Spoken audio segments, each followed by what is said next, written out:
Halo semuanya, terima kasih telah berkunjung kembali ke channel ini. Kali ini saya akan merangkum cerita dari film Dukun Beranak. Film ini adalah request dari salah satu pengunjung, dengan nama channel Doni Sukmawandani. Terima kasih kunjungannya. Film produksi PT Dia Pitaloka Jabar ini rilis pertama pada tahun 1977 dan disutradarai oleh Bay Isbahi. Menceritakan tentang seorang istri yang disakiti oleh suaminya, hingga kemudian berencana menuntut balas dengan menganut ilmu hitam. Dan tak usah berpanjang lebar lagi, segera kita saksikan videonya. Namun seperti biasanya, sebelum mulai menonton, saya minta like dan subscribe-nya pada channel ini, agar makin banyak film-film nostalgia lainnya yang akan dirangkum. Tak lupa juga saya ingatkan kalau video ini masih mengandung spoiler. Oke, selamat menyaksikan.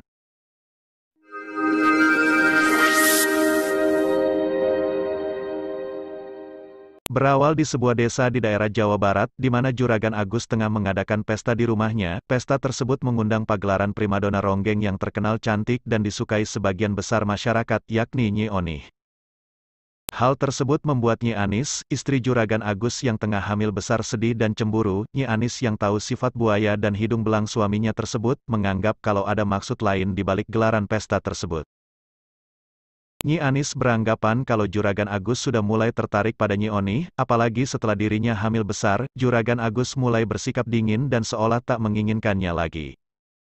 Juragan Agus malah dengan semena-mena bermesraan dengan Nyi Onah, di hadapan istrinya tersebut, dan malah melarang istrinya untuk tak mencampuri urusannya, bahkan dengan tega mengusirnya dari rumahnya.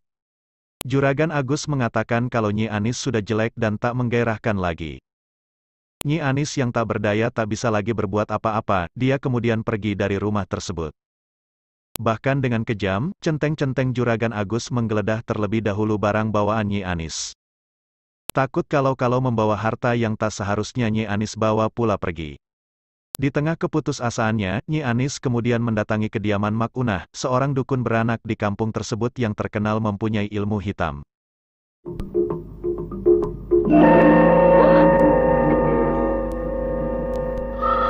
Tanpa Nyi Anis bercerita, Mak Unah sudah mengetahui apa yang Nyi Anis derita, dan Mak Unah pun berjanji membantu Nyi Anis untuk memberi pelajaran pada Juragan Agus serta Nyi Onah selingkuhannya, agar Juragan Agus kembali ke pelukan Nyi Anis.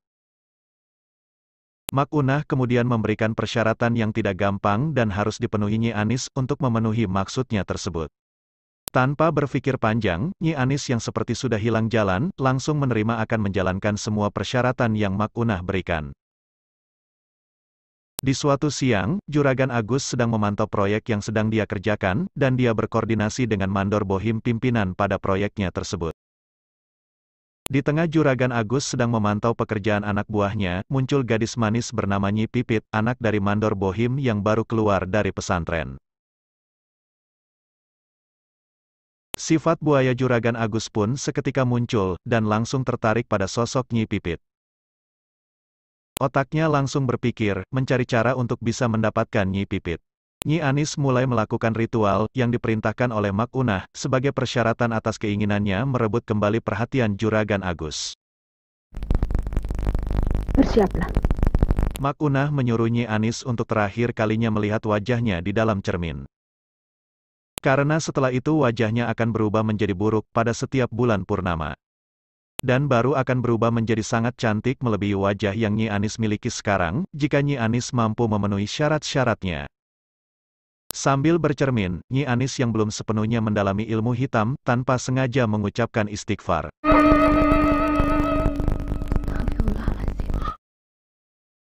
Hal tersebut tentu saja membuat seisi rumah Mak Unah terasa panas. Mak Unah seketika mengingatkan kalau hal tersebut merupakan pantangan yang keras. Dan itu adalah syarat yang mesti Nyi Anis lakukan, jika ingin menganut ilmu yang Mak Unah akan berikan. Nyi Anis yang tidak tahu akan perbuatannya, kemudian meminta maaf dan berjanji tidak akan mengulanginya. Setelah itu Mak Unah memulai ritual dengan mengubah wajah Nyi Anis kemudian berubah menjadi buruk rupa. Mak Unah lalu memberinya nama Ambudaring, dan menjadikannya seorang dukun beranak, karena untuk merubah wajah buruknya menjadi cantik, Nyi Anis harus mengorbankan bayi yang baru lahir untuk dimakannya di setiap bulan purnama. Seorang dukun beranak yang tidak ada tandingannya. Ambudaring. Nyi Anis yang sudah berganti nama Ambu Daring, kemudian melahirkan anaknya, dibantu oleh Mak Unah, dan korban bayi pertama tersebut adalah bayinya yang baru dia lahirkan sendiri. Dalam kondisi yang lemas, karena baru saja melahirkan, Ambu Daring harus memenuhi persyaratan yang diperintahkan Mak Unah, dan merelakan bayinya sendiri untuk dia korbankan. Seketika, pengorbanan Ambu Daring tersebut membuahkan hasil, wajahnya berubah menjadi cantik, dan Mak Unah pun tampak puas dengan hasil kerjanya. Mak Unah kemudian memberi nama pada wajah cantik Ambu Daring tersebut, dengan sebutan Nyi Mayang. Mayang, namamu jadi Nyi Mayang. Sementara itu di kediaman Mandor Bohim, keluarga tersebut tengah dikalutkan dengan lamaran Juragan Agus pada anaknya Nyi Pipit. Mandor Bohim merasa berat untuk menolak, karena Juragan Agus adalah atasannya, sementara Nyi Pipit tidak bersedia menerima lamaran Juragan Agus yang memang terkenal buaya, dan hobi gonta-ganti istri tersebut. Di samping itu, Nyi Pipit sudah menjalin hubungan dengan Tatang, tetangga satu kampungnya, yang juga bekerja di perusahaan Juragan Agus. Dan karena ketidakberdayaan keluarga Mandor Bohim yang merasa bergantung hidupnya pada Juragan Agus, serta atas nasihat Ustadz pemuka di kampung tersebut, dengan terpaksa Nyi Pipit pun menerima lamaran dan menikah dengan Juragan Agus. Resepsi pernikahan pun dilaksanakan. Seperti biasa, pada pesta pernikahannya, Juragan Agus menggelar pertunjukan ronggeng Nyi Oni sebagai hiburannya. Mak Unah mulai melancarkan aksinya dengan mengguna-guna Nyi Oni, agar tidak bisa menuntaskan pertunjukannya. Hal itu dilakukan untuk mengenalkan Nyi Anis, yang sudah berubah menjadi Nyi Mayang kepada masyarakat. Nyi Mayang pun tampil, menggantikan Nyi Oni. Semua yang hadir di pesta tersebut terpukau oleh kecantikan Nyi Mayang. Semua lelaki berebut untuk bisa menari dengannya, termasuk Juragan Agus, yang seketika perhatiannya teralih pada Nyi Mayang, dan melupakan Nyi Pipit. Kang Agus tersungkur, Mak. Keesokan harinya, saat Juragan Agus bersama para sentengnya tengah memantau lokasi sawah miliknya, dia melihat sosok Nyi Mayang tengah berseorang diri di tengah sawah. Juragan Agus yang sedari malam sudah terpikat oleh Nyi Mayang langsung mendatanginya, kemudian meminta Nyi Mayang untuk mau dijadikan istrinya. Juragan Agus juga mengatakan kalau sejak melihat Nyi Mayang di pesta semalam, dia langsung terbayang-bayang pada sosok Nyi Mayang, bahkan hingga mengembalikan Nyi Pipit pada keluarganya. Kemudian Juragan Agus menjanjikan kekayaan pada Nyi Mayang, jika dia mau menerima lamarannya, yang tak lantas langsung disetujui oleh Nyi Mayang. Di rumah Juragan Bohim, Nyi Pipit tengah meyakinkan keluarganya bahwa dia belum pernah disentuh oleh Juragan Agus sampai dia diceraikan oleh Juragan Agus pada pagi harinya, yang artinya Nyi Pipit telah menjadi janda bengsrat, yaitu janda yang belum pernah digauli oleh suaminya. Hal tersebut tentu saja disambut gembira oleh keluarganya, termasuk oleh Tatang, tunangannya yang masih mencintai Nyi Pipit. Nyi Mayang akhirnya menjadi primadona ronggeng, mengalahkan Nyi Oni. Pertunjukannya selalu laris, dan selalu menjadi rebutan para penonton laki-laki. Bulan purnama pun tiba, dan seperti yang Mak Unah pesankan, kalau wajah Nyi Mayang akan berubah kembali menjadi wajah Ambu Daring pada saat itu, sampai persyaratan terpenuhi, baru kemudian Ambu Daring bisa kembali berubah menjadi Nyi Mayang. Bahwa purnama telah timbul di langit. Kau harus kembali dari Nyi Mayang pada Ambu Daring, sampai kau penuhi syaratnya kembali untuk jadi Nyi Mayang lagi. Dengan dibantu Mak Unah, Ambu Daring pun mulai mencari korban untuk mengembalikan wajah Nyi Mayangnya kembali. Pada malam tersebut, ada salah satu penduduk yang akan melahirkan, sementara Mak Uti, dukun beranak di kampung yang tengah sakit tidak bisa segera datang menolong. Istri Sapri mau melahirkan. Bekas datang ya, Mak. Ambu Daring yang tengah mencari korban datang pura-pura menolong, menggantikan tugas Mak Uti. Selanjutnya Ambu Daring membunuh ibu dari bayi tersebut, dan membawa kabur bayinya untuk dia korbankan sebagai persyaratan mengembalikan wajah Nyi Mayang. Mak Uti menjadi heran, karena beberapa kali kejadian kehilangan bayi terjadi di kampungnya. Mak Uti pun lalu mencurigai Mak Unah, sebagai pelaku dari semua penculikan bayi tersebut.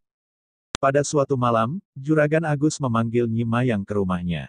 Setelah melakukan hubungan dengan Nyi Mayang, Juragan Agus menjadi teringat sosok Nyi Anis. Juragan Agus merasa dalam hal pelayanan ada kemiripan antara Nyi Mayang dengan Nyi Anis.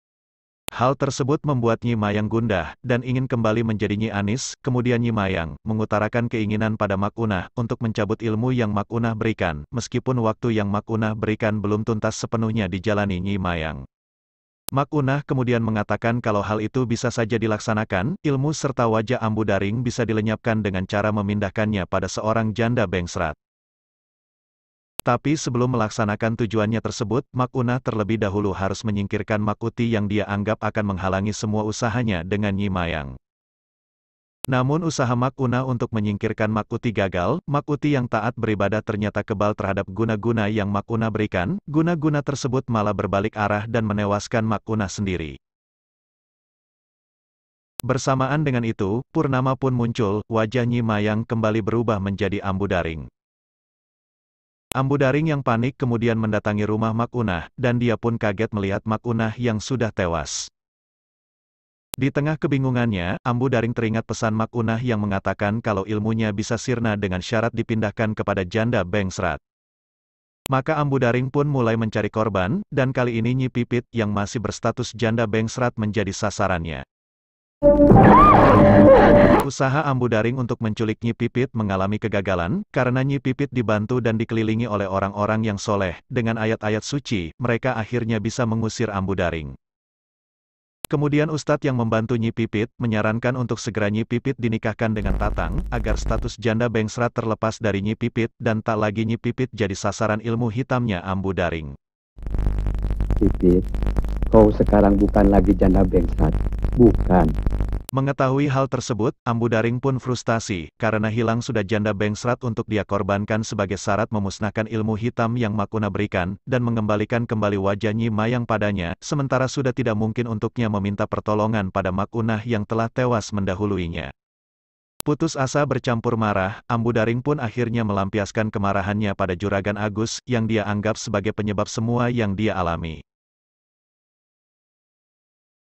Ambu Daring mendatangi lumbung padi milik Juragan Agus, kemudian membakar habis semua isinya. Setelah itu, dia mendatangi Juragan Agus, kemudian setelah menjelaskan siapa dirinya, Ambu Daring pun membunuh Juragan Agus sebagai pelampiasan dendamnya. Petualangan Ambu Daring pun berakhir, dengan ayat suci yang dibacakan seluruh penduduk kampung, Ambu Daring pun akhirnya tewas terbakar oleh ilmunya sendiri. Dan cerita pun berakhir.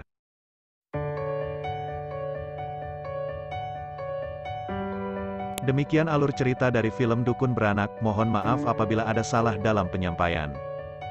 Saran dan request tetap saya nantikan untuk kemajuan channel ini, sampai jumpa pada film selanjutnya dan salam nostalgia.